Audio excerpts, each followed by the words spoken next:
The kidney has an outer cortex, middle medulla with renal columns and pyramids.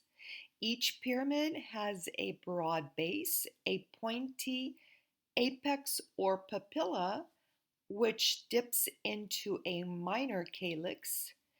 Two minor calyces form a major calyx. And finally, the major calyces will become the expanded renal pelvis, which will then continue as the ureter or ureter. Blood supply to the kidneys includes the incoming renal artery, the outgoing renal vein.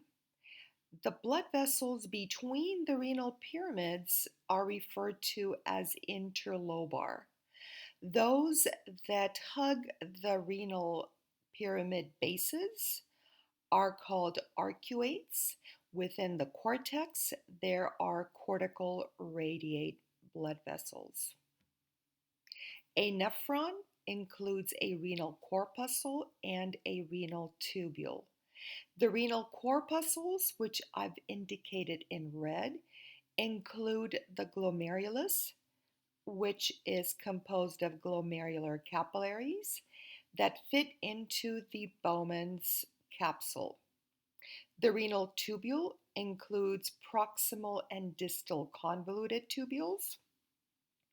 Between the two would be the Henle's loop.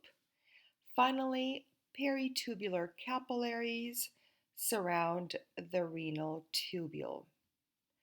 A renal corpuscle, which again consists of the glomerular capillaries, which are surrounded or capped by podocytes, and the glomerular capillaries with their podocytes are inserted into the glomerular or Bowman's capsule.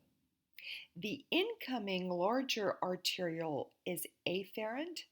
The exiting smaller is efferent. The renal filtrate, which accumulates within the Bowman's or glomerular capsule, leads into the proximal convoluted tubule.